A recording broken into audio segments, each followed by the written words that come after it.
Welcome, ghouls, to the inaugural episode of Toast Talks, a show where Toast talks. I'm your host, Toast, and today we're going to be diving into the Boulet Brothers Dragula Titans Season 2.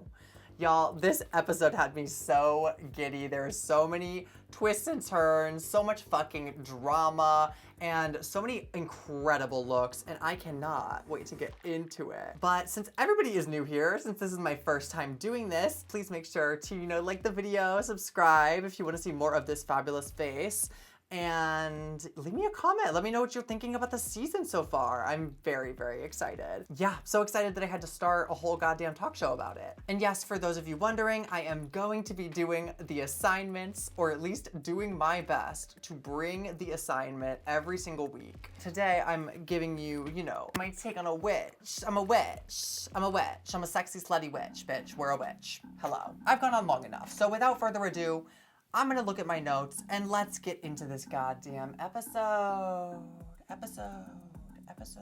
Okay, so we start off the episode as we normally do with the Boulets doing some kind of intro. And y'all, I gotta be so honest. I'm gonna start off with a controversial take. I miss the skits. I was a hater of the skits. I was the first one to call them cringe. And I will admit that I was wrong. I loved seeing what horror franchise the Boulets were gonna do like a parody of that week. I just thought it was a really fun addition, and I kind of miss it low-key. They look fabulous. I love their red velvet situations with a little bat structural piece on the side. That looks super cool. Love their little bat necklaces, and the hair is to die for. Yeah, I don't know. I just thought that the intro was kind of boring. We want the skits back. Bring us the skits back. Pretty please. So next we go to the entrance, and this season they do it on the main stage, which is different than last season. Last season they did it in a laboratory, and this season they're doing it on the main stage, which I think is personally a really welcome change. Love it, love to see it. Boulets come out in another look here, which is also equally as fab as their first looks. I love this sort of boned collar situation. I did clock that they were wearing the exact same bat necklace, which, smoke them if you got them. Love, what's the word? Sustainable queen? Reuse that look, honey. Yeah, the Boulets look very fab. Moving on. So first up to enter is Frankie Doom, and she looks very sexy, very spooky, very bloody. She's got her little chopped off titties. I love those. I don't really have too much else to say. I thought she looked cool. Okay, so next up is Jaharia. The hair is kind of giving Bride of Frankenstein, but it's this sort of two-piece kind of situation with this striped neoprene sweater and sweatpant combo. It feels like a meet and greet outfit. Sorry, not sorry. Anyway, love you, Jaharia. Kisses. I thought she looked great. Next is Priscilla. Priscilla comes in wearing this kind of Elvira, if she was color swapped, you know how on Smash when you can color swap the characters? She looked like that. I love the little cigarette belt, the rhinestone cigarette belt. That was really cool. And I love the spider in her hair. It's very on brand for Priscilla. But I had to give it up for my girl Priscilla because, we're standing all the trans girls this season. Hashtag Team Trans. Entering next is Dahlia, and she's wearing this evil queen kind of look. I guess this is the best way that I could describe it. She's got eyes and stuff in her neck and in her waist, and she's got this really fierce crown. I think she looks great. She's doing that under eye thing with the makeup that she always does. I think she looks fierce, and Team Trans. Okay, so Cynthia Doll is next, and she comes in wearing this punk rock kind of outfit with this scene girl hair. I love the asymmetry of it. She says, wearing an asymmetrical outfit. Yes, indeed. Yes, but I love the asymmetry of it. Girl, I love that. I love the asymmetry of it. Ah! Okay, yeah, so I love the asymmetry. Send help, you guys, please. I can't. And I loved her scene girl hair, her emo girl hair. Obsessed. I'm still not really sure about the contour with Cynthia.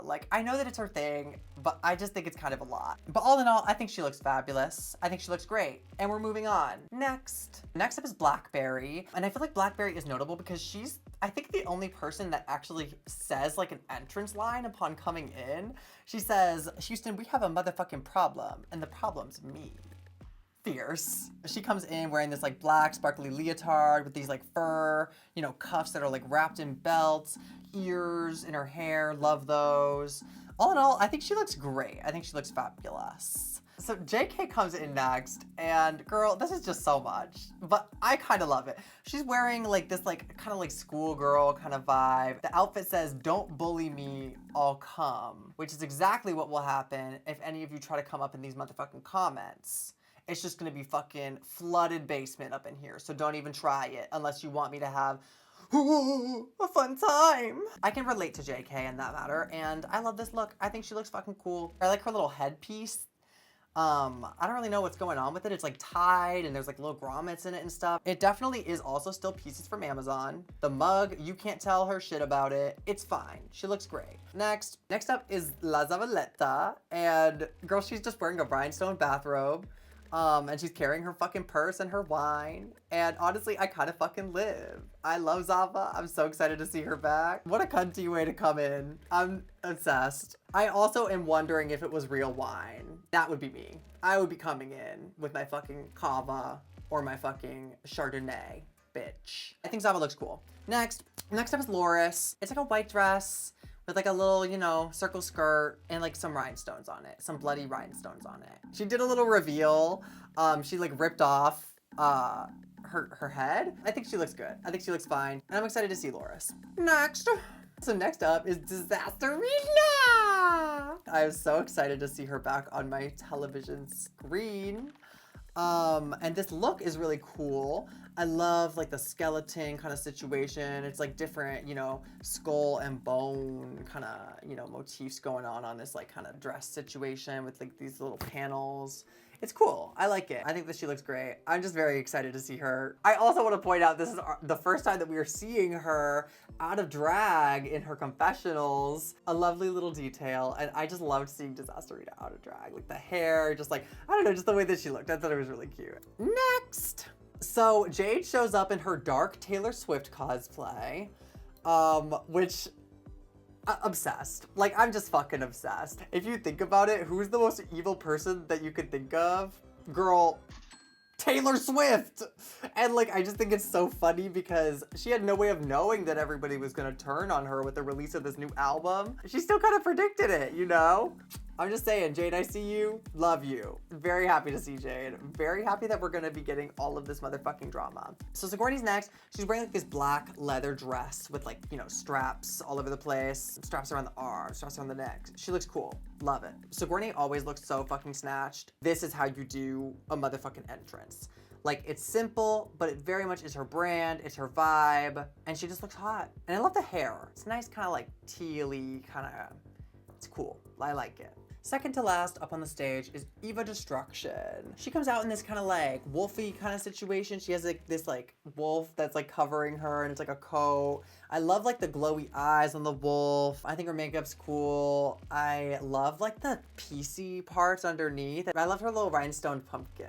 I thought that was cute. And yeah, I think she looks great. Next, last and certainly not least is Abora. She has another notable entrance because she's one of the only people that really takes advantage of like the strip of runway that they get before they come out onto the main stage. Most of the people just kind of strut through it, but like Abora fully does like a stunt. Like she comes out in like a body bag with like balloons and it's like a reference to like her season 2 entrance, which I thought was so fierce. The actual look itself that Abora comes out in is like this like black stringy and like kind of gross looking. Love it. She's got this like claw thing. It's like really cool. Love the hair. I just have a feeling that Abora is really going to be eating this season, just based on the first episode alone, and I am so excited to see it. So that's that for the entrances. And then the Boulets tell them that there's going to be something that could change the course of the competition. So they're already kind of starting, you know, with getting them together in the Twisted Tours. And then they basically send them off to the lab. It's kind of chaotic, to be honest. I particularly loved Loris screaming at Sigourney. It just tickled me. Right off the bat, we are getting into it with the drama. Everybody is catching up. They're kind of talking about things. Everybody's like, who hates who? And it kind of comes out that JK and Zavaleta are having some drama. After the girls start fighting a little bit, Vander comes out and everybody shits their pants, which is exactly what I would do. And it's revealed that she's going to be the exorcister for this season. Honestly, when I saw the trailer, I fully thought that Vander was gonna be the 15th competitor and they were just gonna do like a mega season. But I'm actually very, very happy that Vander's getting this role instead. I feel like that's perfect for her. And I love that she's getting more screen time. In this look, like the details are detailing. She just looks so fierce. And the fact that she came out with a fucking needle in her chest, fierce. And then lets the blood drip down as she's like, and like passing out this voodoo. It was kind. Basically, they do their first fright feat, which is pretty tame, all things considered. They have to pick sticks out of a voodoo doll, and whoever gets the red stick, the red tipped stick. Girl, do I know a thing or two about a red tip? Ow. So Dahlia ends up getting the red tipped stick, and it is revealed that she's going to be able to put one of her fellow competitors up for extermination. Kind of gaggy. Right off the bat, it's like they're already like, all right, you can just throw a bitch up for exterm. Great. So Dahlia's decision about this whole situation is really looming over the cast for the rest of the episode as she tries to figure out who she's going to decide to put at the bottom. After that, it's kind of weird because there's so much happening in this episode, and there are some parts where it kind of just feels like it's like jumping from one thing to the next, and it's kind of like whiplash. Because like right after that scene, we like jump into rehearsals. And like, in my mind, I'm like, you would think that there would be so much drama with them trying to pick teams. Why didn't they show them picking the teams? Maybe it was just like not that dramatic, but like, I don't know. Like, oh, I guess they're just in teams now, you know? Like I was like, I just like wasn't sure how they got there, you know? That was kind of confusing. But yeah, so they start rehearsing. They're kind of just showing us highlights of it. Priscilla's running around just talking to everybody and not really paying attention to the challenge. Cynthia and JK are having drama because apparently JK liked some Cynthia doll hate comments, which I thought that was juicy, but we didn't really touch on that all that much. Which again, that's the other thing that's crazy about this episode, right? Is like, it literally feels like at every moment that they're doing something, there's drama. Whereas like in previous seasons, like they would have like their moments for drama, but then there would be like the, you know, the creatives and like the rehearsals. And just in this first episode, it feels like every single moment, like regardless of what it is like gonna be filled with drama. And I, for one, live as a messy bitch who lives for drama. The added benefit that I have of doing this a little late is that I've actually also listened to the Boulets podcast on the first episode, and they said that this is the most tame that it is, which makes me so excited. Maybe they're just saying that because they're producers and they have to like hype up their show, but also I'm like, eee! I can't wait to see the mess. Another thing that tickled me in this part is when, you know, Eva was really opening up to Sigourney about a lot of shit. And Eva's like, you know, it's just so nice to have teammates who will listen and be supportive. And then it immediately cuts to Sigourney being like, I don't know. Eva's just kind of talking. She just kind of does that a lot. Ah! The editors will literally always receive a gold medal from me because they are so shady. So deliciously shady, and I love it. We're still good? No titties are out? No titties are out. Thank you. Okay, so this was another part where it kind of felt like a lot was happening, but also nothing was happening. They jump from the fright feat to the rehearsal, and then it just goes straight into the next day. You know what I think it is? I miss the miniature haunted house. That like set the scene. Every time it would be a new day, it would like cut to the miniature, and they would like have a night, and then it would go back into the house, and then we'd be like, oh, we're in a new scene, we're in a new place, we're in a new time. So with that being said, the next day they come into the lab again, and there's this sort of conflict that's brewing between Dahlia and Jade and Priscilla, because during rehearsals, Dahlia was claiming that Jade and Priscilla were drinking, like heavily, and Jade and Priscilla both are claiming that they only had a shot, and they're like, that's crazy. It's like interesting to hear this one person's perspective versus these other two people's perspectives, and then the only other voice that we hear about it is like Jaharia's, and she's like, I wasn't there, but I know Priscilla and Jade, and I could see that happening. Okay, so we're meant to believe that maybe they did actually do that. Like, who are we supposed to be rooting for in this moment? Like, personally, I'm rooting for Dahlia, but there's also this little evil side of me that's like, okay, but I think Dahlia is also kind of being a little bit evil too, and so I'm rooting for Jade and Priscilla. Like, it's just very nuanced, and like, this whole drama is like so interesting to me to watch it break down, especially as we get like into the cauldron. They start doing their makeup, they talk about a couple other things. Dahlia says that she's going to pick a strong, heavy hitter in the competition to take out. And she specifically name drops Eva. And then again, it cuts to Jaharia in confessional being like, girl, I don't know about that. I think she's gonna pick someone else. Jaharia's, you know, becoming the confessional, like, corroborator, you know? She's sort of like the litmus test, like the I don't know about that girl, or like the yeah, I think that's true. So then we get into the challenge, which is like a very classic challenge at this point. We've seen it several times. I thought this iteration of it was very fabulous. I loved the house that they were in. I thought all the little decorations are so cute. So let's get into these challenge looks. I'm gonna go in the order that they were introduced in. First up is Sigourney Beaver as the devil. More specifically, the devil in a blue dress. It's actually a reference to something which I didn't know about this before I watched it. Sigourney is referencing a song called Devil with a Blue Dress On, which is by Mitch Ryder and the Detroit Wheelers. It's actually a really cute little ditty. You should check it out if you haven't heard it. And I think she looks fucking snatched. I love the horns. I honestly didn't really like get the comment about her looking flat. I didn't really think that it was an issue. They could never make me hate Sigourney, literally ever. So next up is Dahlia Black. And I've seen online a lot of people are like unsure of what she is, but to me it was immediately obvious. She's a one-eyed, one-horned, flying purple people eater. Duh! Which again, if you don't know, it's an old song. I fucking love this look. I think the headpiece is amazing. I love like the intricacy of it. It's really cool. I love the horn, I love the eye, I love like the wing, I just love the whole thing. And honestly, I feel like it was a really interesting choice to like style it the way that she did with the dress and like with the tail and everything. I just think it looks really cool and it's rhinestone to fucking back. She looks great. Moving on, we have Blackberry as Nefertiti. I think she looks fucking amazing. I love this look. How she achieved like the bandage effect with the fabric choices was really cool. The titties, the Nefertitis are never sitting. I like the mustache. It's very genderfucky. I like it. And her pulling ancient Egyptian poppers out of her wig was truly, truly just the highlight. And I want some. Please? Can I have poppers? Can I have? Please. Okay, anyway, I thought she looked fierce. Oh my god, next up is Frankie Doom as werewolf number 1. There were many werewolves, but I can say with absolute certainty this was the most fuckable. I love the neon green hair with like the purple fur. I love the rhinestone claws and the rhinestone nipples. I just thought she looked so hot, and I wanted her to bend me over and fuck me with her doggy dick. So that's about all I have to say about that. Next, we're moving on to Priscilla.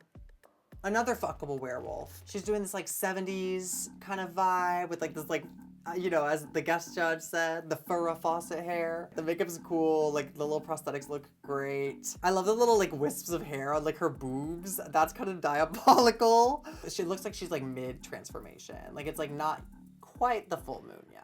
I just think it's really cool. Moving on. So next up is Eva Destruction as the Grim Reaper. I love the chest piece. Like the glow in the dark with like the chest and the fingers was really, really cool. I love those. I love the makeup. I thought it was really effective. Overall, I think that she did like a really good job. Oh my god, next up is Disasterina. And she is giving us a sorceress, a classic sorceress vibe. I am obsessed with this look. I think hearing about it in the lab when they were talking about it, like the story about her mom, like this dress with like all these pockets, and then seeing the dress and it's like, you know, this like beautiful purple dress with like all of these different like, you know, appliques. Oh, and she had a staff too that was really, really cool. I love her makeup. It's amazing. The third eye. Come on, guys. It's Disasterina. I thought Disasterina could have been at the top for me, but maybe that's just because I'm a Disasterina stan. I thought she did great. Next up is Cynthia Jewel, and she's giving us a vampire. The texture of the dress is cool. The silhouettes are really dramatic. I do kind of feel like it's swallowing her up just the tiniest bit. And again, I don't love the contour, but I think that's just something that I'm gonna have to live with. But I love you, Cynthia. And I think you look great. Next up is Abora as a scarecrow. And can I just say, I love this growth for her. We can tell what she is with 100% certainty. The concept is so clear. It's so like in the world of Abora to be a scarecrow. Like she was so camp and so fun. And just throughout the entire episode, she had an amazing energy. So excited to see her back and in a better headspace than Titans 1. Incredible. I love to see the girl winning. Even though, as we will find out later, she is also losing. Which is also very on brand for her. Love it. Next. So next up is JK as werewolf number 3.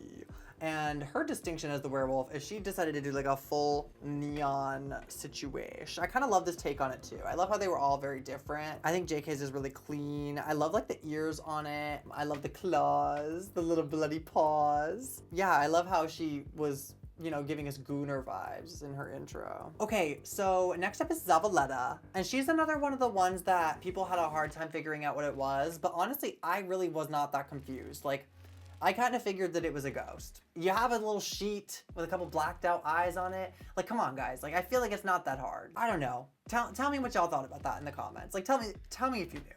I feel like the other critiques that the Boulets gave her were a lot more warranted. Like, I definitely feel like it was a little more on the simpler side. But genuinely, I didn't mind that at all. And I thought that she performed the fuck out of that lip sync. And you could not tell her shit with that fuck-ass bob. I kind of thought that Zavaleta ate. Maybe that's just because I love Zava, and I love that fuck-ass bob, and I wasn't confused about the ghosts, and I didn't think it was a Nosferatu's bride. And I don't know who lied to Drac and told her several times that Zava was a bride, but she was nothing like that. She was nothing of the sort. Loved it. Justice for Zava. Next. So next is Jaharia as a Black Widow. I love the silhouette of it with like the little like poof. Yeah, I love the legs. The only thing that I can really clock about this look, I hate the tights. I'm like, sister, please wear a thigh-high boot or put a black tight on, or even like a white tight or like a red tight. I just don't, why a nude tight? Why a nude tight? I'm confusion. It genuinely was like the one thing I think all episode that I was like, it just like, was like, my brain short-circuited. Nothing but love for my girl Jaharia, and I hope that she finds a different color tight. Loved it though. Next. So next up is Jay Jolie, and she is dressed as a witch, which I know something about that, sister. The makeup looks good. She's got like a fringy bodice and this capey thing. Her arms weren't painted. That's like the big thing that they took issue with. Well, that was the big thing that they took issue with the look. She also just didn't know her words. And that one fucking clip of her going boo woo woo woo woo, that's been living in my head rent-free, like literally all week. Yeah, I don't know. The outfit's just a little bit, I think, simple compared to some of what the other people are doing. I don't know. It just wasn't my favorite. But listen, this isn't even the reason why I want Jade here. We want her here because she's drama. I'm not giving her a pass for it, but it's fine if she doesn't look good on the runway. I think it's good. It's whatever. Anyway, next. Okay, so last but not least is Loris as a skeleton. And she specifically said that she is referencing the skeleton catsuit that the Boulets wore on the Kelly Clarkson show. I mean, hey, kissing up to the Boulets is always a good way to get ahead in the competition, so nothing but respect for that. And I love that she's using latex, sort of like signature thing. I love like the silhouette of the hips too, and like the fringe is cool. Love the mohawk. It's a cool look and I like it. Then there's like the lip sync part of it after they all are introduced. And I'm not gonna lie, I had to watch this literally so many times because like the first watch, there's just too much going on. You're like trying to watch 14 different performers. They're doing like split cuts, so it's like 8 people on this side and like 3 people on that side. It's just like, it's too much. But yeah, I mean, after I watched it the first couple of times, then I was like, okay, cool, this is great. They're all kind of eating it up in different ways, in different places. There's different things going on, sure. But like on first watch, I will admit it was kind of chaotic. And after they do their little ditty, they all beat the shit out of each other, which I love that. My cold black little heart really enjoyed that. And it was really cool to watch them choke each other out.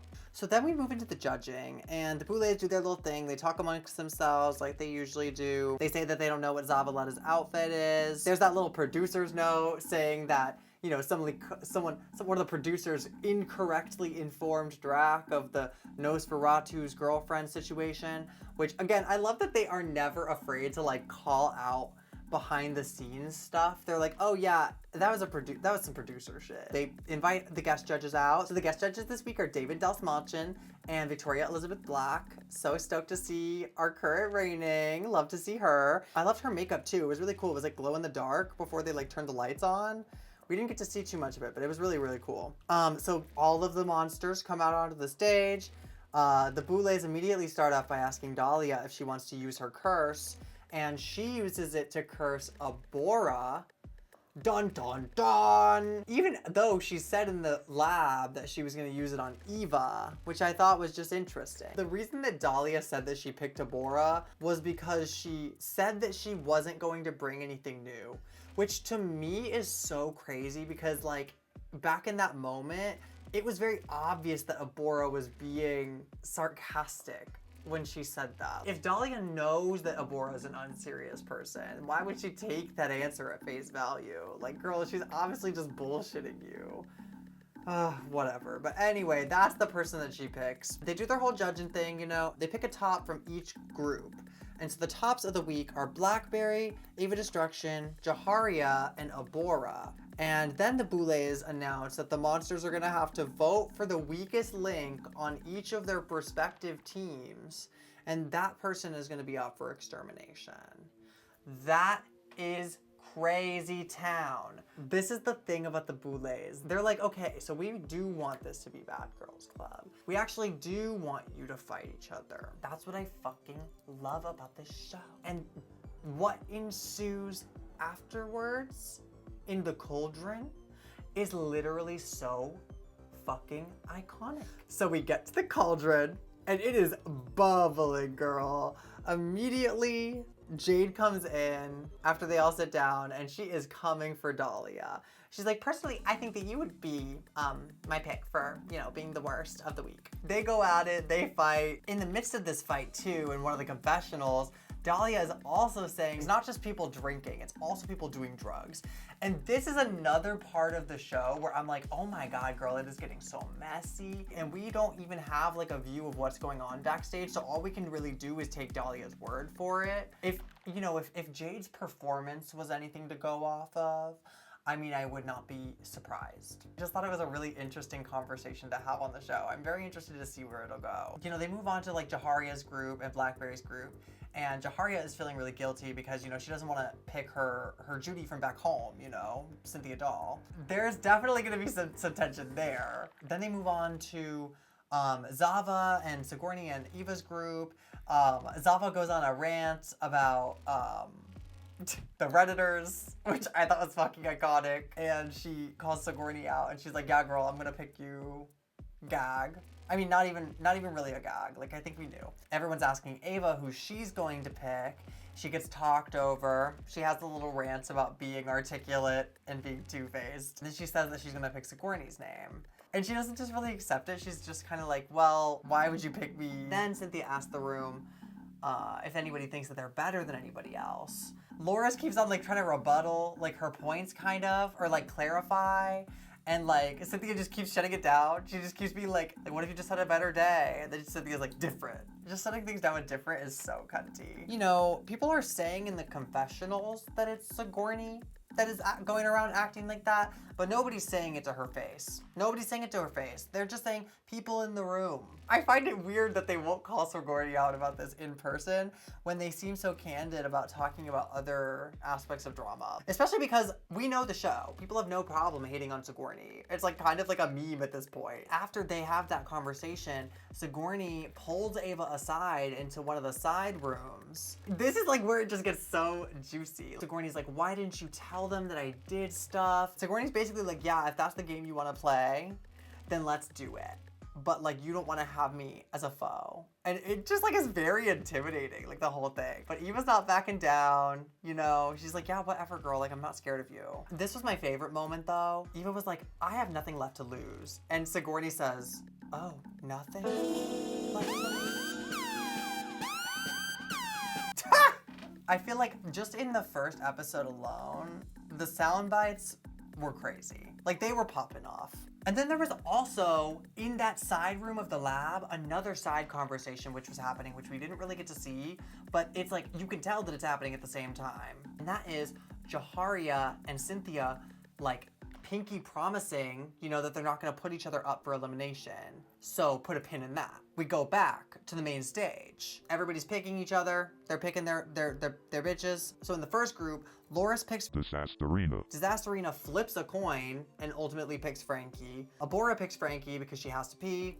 Relatable, me right now. So then Frankie is in the bottom, and that's that for her, which is very sad. I'm very sad for Puppy. So in the next group, Jade and Priscilla both team up to vote for Dahlia. Dahlia votes for Jade, but it doesn't matter at that point. So that was kind of crazy, because again, it's one of those things where it's like, in the narrative of the episode, like, the bad guys kind of won. Love the mess of that. So good. Oh, delicious.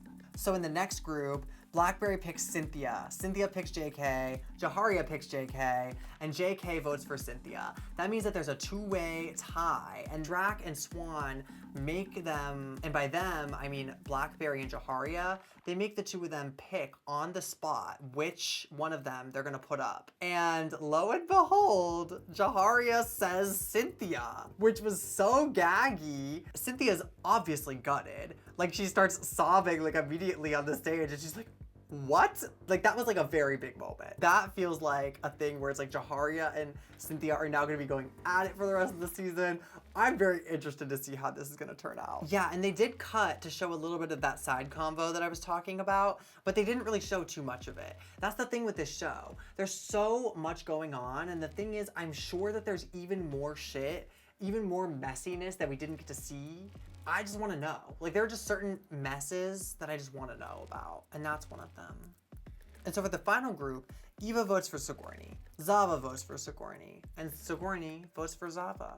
So Sigourney's up for extermination, but then randomly the Boulets decide that they're gonna save someone. I actually don't know if they decided that beforehand or not. It felt like so weirdly produced in that moment, especially because they decide to save Sigourney. And it's like literally right after the cauldron where everybody is talking about how Sigourney acts like she's above it all. And she's like, oh no, the Boulets aren't gonna send me home. They can't do that because of the fan base. And then the Boulets save her ass because they're messy fucking cunts and I love them. Oh my god, it was so delectable. I don't love that Sigourney's probably gonna get more hate from that. You will not catch me on that hate train. Nothing but love for that woman, genuinely. Okay, so now that we have everybody up for extermination, they tell us what the extermination is, and they're going to be doing bungee jumping again from season 5. So they do their little hike. The only notable thing here is that Cynthia falls into the river, and I thought that was fucking hilarious. That made me cackle. And then they get there, and it's kind of uneventful. Like, everybody does it. They either jump forward or backwards, which, like, I guess added another layer of, like, insanity to it. The only interesting thing that happened is Frankie, like, almost tripped and fell. And I think that was, like, the most prominent storyline we got from Frankie this episode. I wanted to see more from her, but that's kind of all we got. They really didn't tell us shit about who went home. I kind of have a feeling it's going to be a non-elimination episode, but I might be wrong about that. They said on their podcast that they're not doing death scenes. I think what's going to happen is they're not going to tell us until everybody else finds out. I think that's how it's gonna be. But we'll see. And that's the end of the episode, y'all. Wow, we made it. And so now that we have arrived at the end of the episode, I'm going to be going through a non-exhaustive list of all of the things that sent me in some particular order. The first thing was Priscilla in her confessional saying, "Redneckignize." That sent me. When Cynthia entered and she said, "I loved my season so much. I had so much fun doing it." And the editors just cut to her screaming in the forest.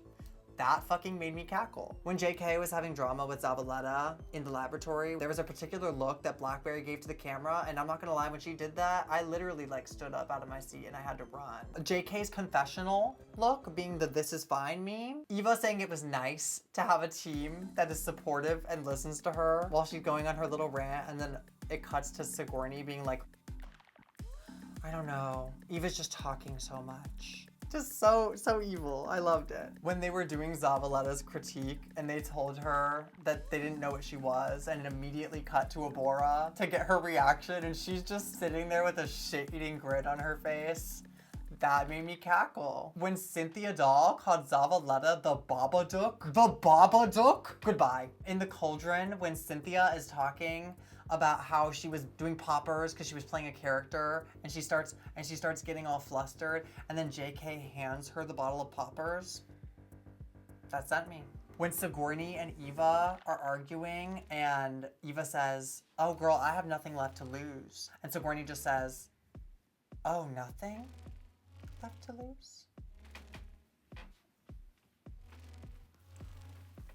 Laura said that she wanted to vote for herself, but she couldn't, and that's why she voted for Disastarina. And then after she says that, Swan says, "All right, well, you might get your wish because we haven't heard the rest of these bitches' votes."